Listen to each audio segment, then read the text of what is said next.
There's many videos I've made and I've talked about racism and white supremacy. And I've spoke about how racism is taught in the household. Because if you teach it in the household, then that's how it continues. So there's a video that came out that's been going viral. It's everywhere right now. This video is actually out of the UK and is of a mother talking to her child about some cookies. Now I want you to hear just a short exchange, and it's going to prove exactly everything I've ever stated. Let's roll the clip. Where are they gone? I don't know. You don't know. So who ate them all?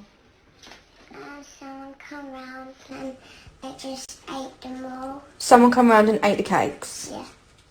So someone broke into a home and ate Mr. Kipling's Angel Slices. Didn't take the TV, didn't take, some jewellery. They took these cakes.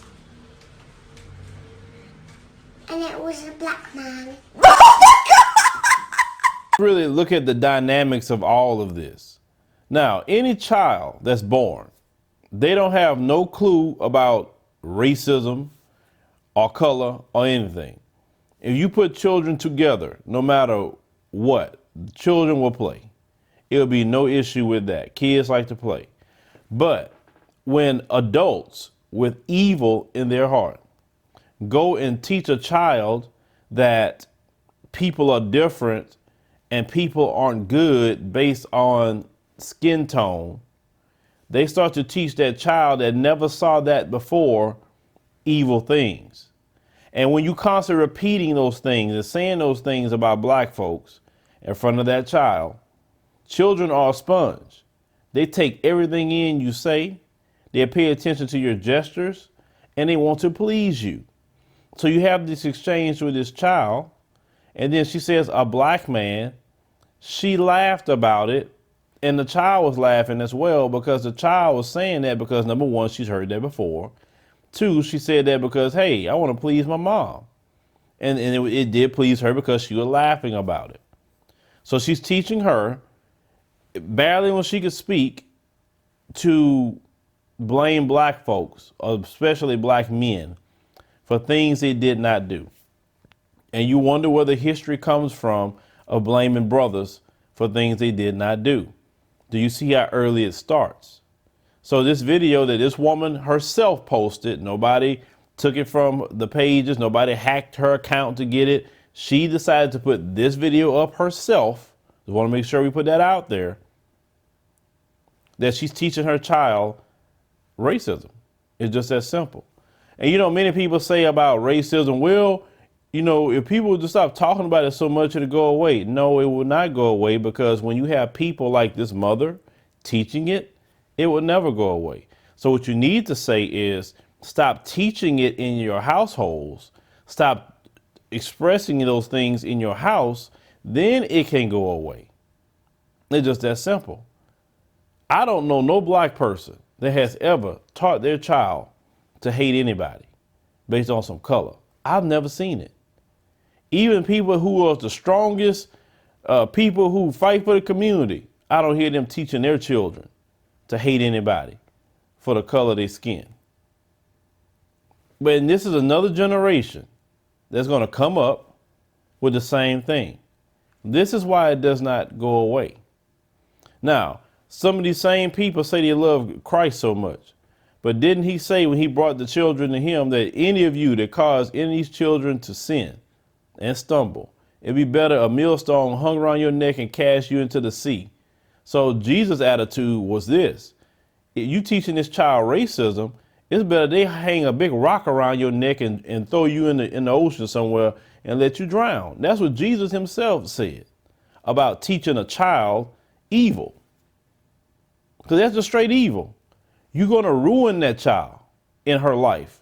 You think it's a joke. You think it's funny. You want to teach her bias, but this child's going to grow up as a global citizen. She's part of the world. She's going to have to deal with black folks. You got to deal with all kind of people in the world. You can't just blame black folks for things that you do. It's just that simple. I know a lot of people love to blame black folks for everything. Blame black folks for your shortcomings. Blame black folks for why you didn't make it in a system that's benefited for you 100%, but you want to blame black folks and everybody else outside of yourself.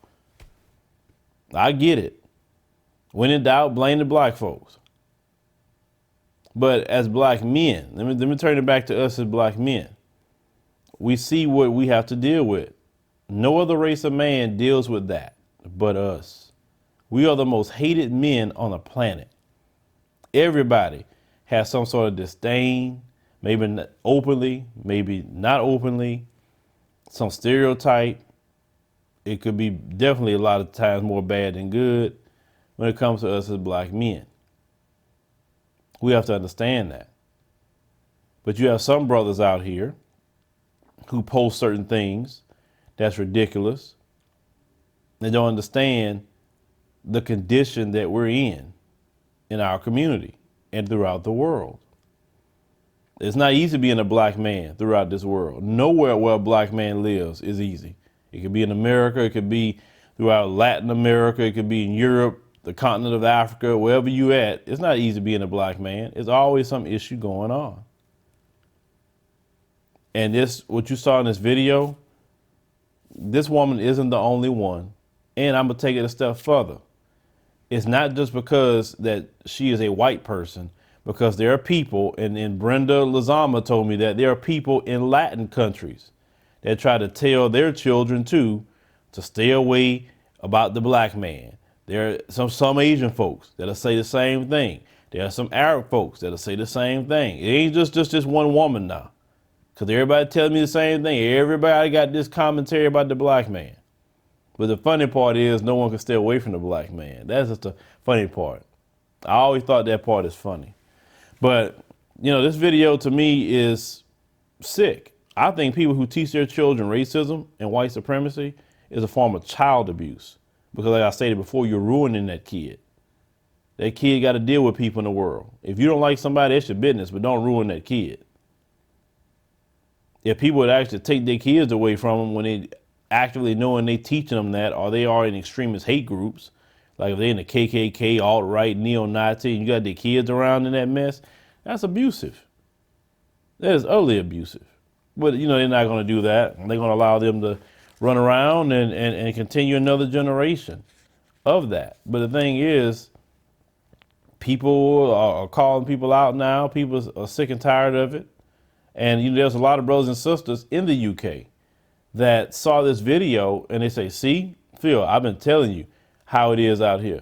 Y'all talk about America all the time. And that's, I believe it and I see the stories, but you need to see what's going on here too. They just hide it a little bit better than what America hides it. But, you know, talk to your children and you talk to your children. The only thing I'm gonna say, brothers and sisters, talk to them. And you wonder why we go to, our little kids go to school and then they come home saying, one of your little friends, or they thought was a little friend, called them a name or the N-word or said something about them being black. Now you know where it comes from. It comes from that household. But leave me a comment, let me know what you think about this particular video. I mean, this woman, whoever she is, she needs to be called out. She needs to be put on blast, whoever she is. I don't know. Somebody knows who she is, because usually the internet sleuths will find out who people are real quick. And I guarantee you, you put her out there and show her face and somebody say, hey, this the woman right here got a camera in her face. The first thing you're going to say is, I'm not a racist. I'm not a racist. It's funny how when they get caught doing racist things or teaching children racism, they're not a racist. Yes, you are. If you're telling people you're not a racist and you're doing things that are racist, you are racist. Just accept that. I don't know what's so bad about just accepting who you are. Accept it. That's the only thing I can say with that situation.